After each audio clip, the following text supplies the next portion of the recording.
Do you remember Pimp My Ride? So you want to be a player? If you're watching this video, then you probably do know what Pimp My Ride was, but just in case you don't, I'm gonna do a quick TLDR. Pimp My Ride was an MTV TV show that started in 2004, where the show would find regular people driving really crappy clapped out cars and rebuild them with some additional modifications. These modifications were often very outlandish, definitely not street legal. I loved every minute of it. I don't really care that they had to take a lot of that stuff out of the cars. I mean, it's kind of obvious if you really think about it. They can't just send someone along with a full hot tub in the back of their car. But ever since building lights for a living, I've always wanted to recreate the monitors in the headlights that they did. The specific episode that I am recreating from is season 5, episode 3, and it's a 1994 Mitsubishi Galant that is completely clapped out. Throughout this whole process, I'm going to be cutting in some clips of the actual show, but not so many that they try to take the video down. As you can see from the clips that I've already shown, it is a 1994 Mitsubishi Galant, which is the exact headlight that we have right here. The headlights were kind of hard to find, but what was even harder is finding a monitor similar to the one that they used. I actually couldn't find one at all, to be honest. What they used in the show was a 2-inch 4x3 monitor. We're putting in the largest monitor we can. In this case, 2.5 inches. And I could not find that anywhere. Obviously, they don't make 4x3 anymore. So what I got instead is just an HD reverse camera monitor.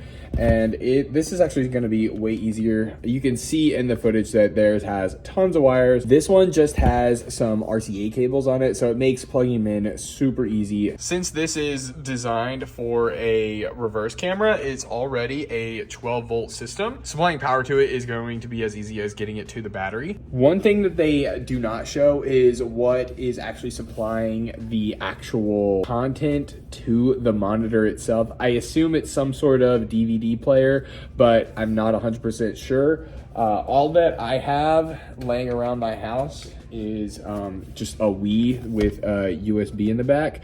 So we'll try to flash some stuff on here. Hopefully we can find some Pimp My Ride type stuff and flash it onto this little USB so that we can watch it in the headlight. First thing we should do is see what the boys do to the headlights first and follow that. I've watched these a few seconds several times, and from what I can tell, it appears that they cut the bottom of the headlight in order to get access to the back of the lens instead of taking the lens off. I'll show it to you right here. Here you can see where he's using a bench grinder to cut the bottom of the light itself. It's hard to see because it's them filming a TV while the host is talking.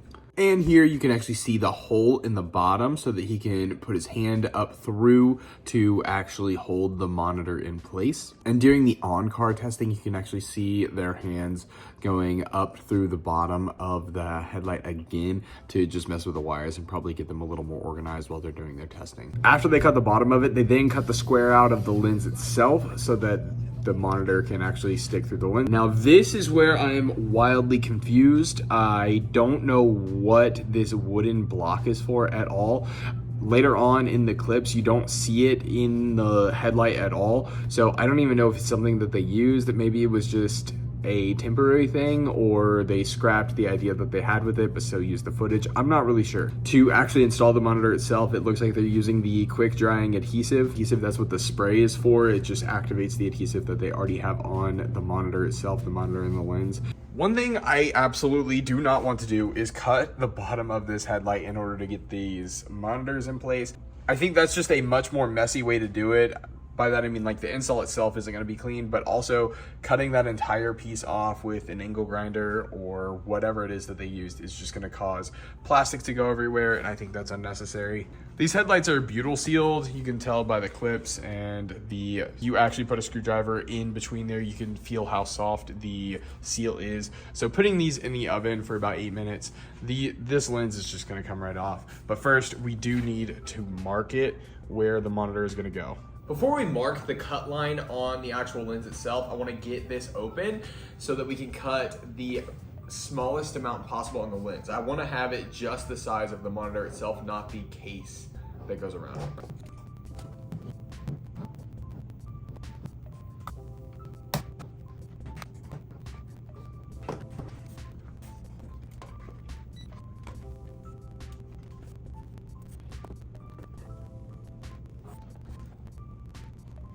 It's very faint, but we do have the square marked out that we are going to cut into the lens so that we can fit the monitor in there. The oven is now ready, so we can put the entire light in the oven and open it up so we can cut just the lens. I have a ton of other videos on how to do this if you're curious, so this is not going to be a detailed instruction on how to open up a headlight.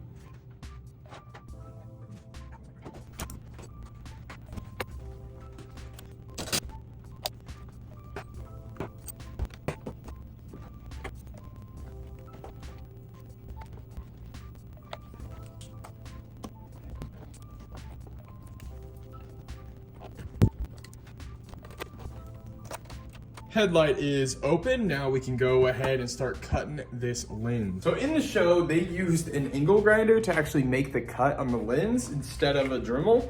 I just think that's gonna be a little bit much for how much we're trying to cut. So we're just gonna stay with the Dremel. That's a lot more control.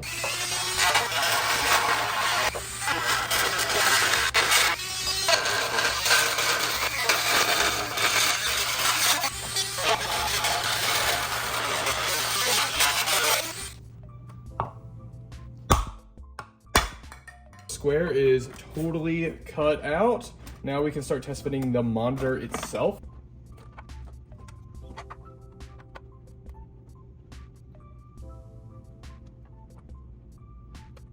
Okay.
After a lot of trimming, the monitor does now fit into the lens, but it does not fit with the original trim, which is fine. I'm gonna make my own trim piece using just some plastic that I have around the shop already. This is just some extra plastic that we use for some of our full taillight builds that I am going to end up using to create a little plastic shroud to cover all of this.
While we're waiting for the trim piece to dry from the paintwork, we can go ahead and do the smoked vinyl wrap on it. You notice in the show, they have the headlights extremely tinted, so we're gonna do the same.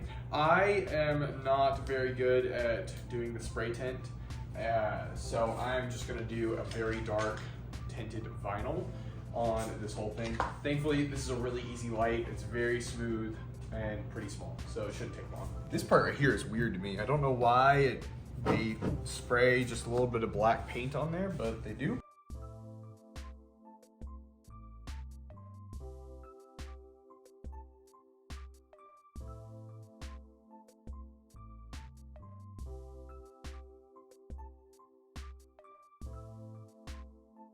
This is the darkest tint vinyl I've ever used, but if you hold it up to the light, you can't actually see through it.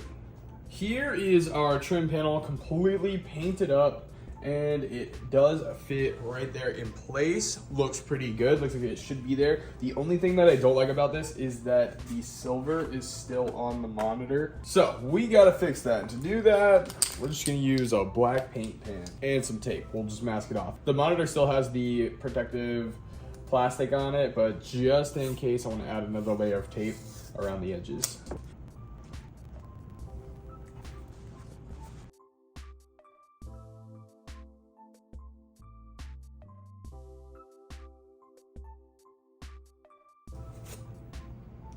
Now is a good time to go ahead and put this trim piece right here on the lens itself. And to actually hold it in place, I'm going to go ahead and just put some silicone right along the edges. It's going to keep water out, and it's going to glue it right in place for us.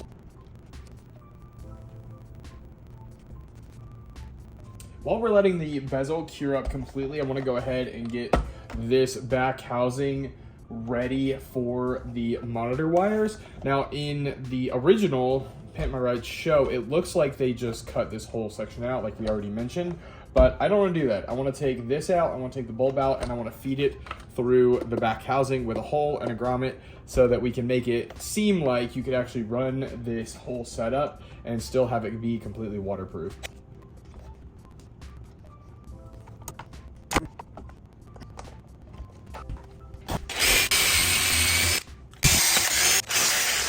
And now everything is ready to go back together. We've got the little cap drilled out. We'll put the grommet and the wires through after we get it assembled. I normally put the headlight back in the oven to heat up the butyl, sandwich the lenses together, and hold it together with some clamps to get everything to seal it properly. But I don't know if that monitor is gonna survive in the oven for any amount of time.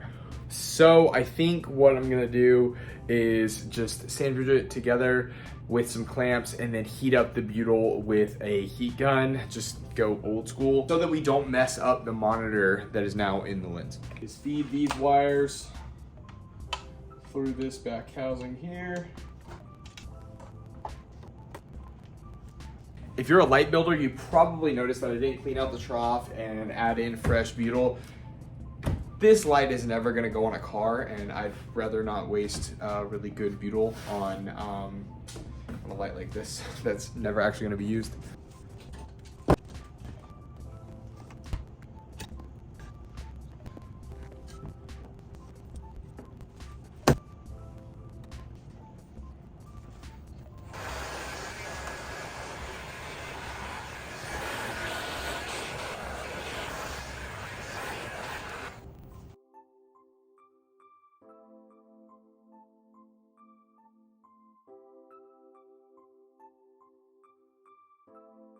We've got to do a test run now that we are at this point. 12 volts, it works. Now what we do need to do is peel this off. Finally get to peel this off. Get a fresh screen. Woo! That's nice. Now one thing that I wish I could do is actually test fit this light on an actual 94 Galant. But I have the next best thing, which is to actually turn on the bulbs inside of the headlight to show that even though we put this whole monitor in it, we can still actually turn on the lights themselves. You know we had to test out Need for Speed Underground 2 on here. Here we have the main headlight itself. There's a side marker light. Now the turn signal on the 94 Galant is in the bumper, so it doesn't have the turn signal in the headlight itself. But I did wanted to show you that this is fully sealed up and could be installed on the car if someone actually wanted it to. That's the back side. That's where the RCA cables are coming out. The weak link would definitely be this monitor. I imagine as soon as like a rock or something hits this monitor, it's just gonna explode. Honestly, I think the bigger screen looks so much better than the little screen that they had. It really fills up the entire light itself. I've had the idea to rebuild those for a really long time. I'm really glad I finally was able to find some time in the evenings to get that built out. I think it turned out pretty good and it was kind of fun, although I know it'll never actually be used, which is a little bit sad, but not sad enough for me to try and go find a 94 Galant to test them on. If there's any other pop culture lights or pop culture mods y'all want me to try out, please let me know down in the comments. This has actually been really fun to build out, and I'd love to try and figure out something else to do.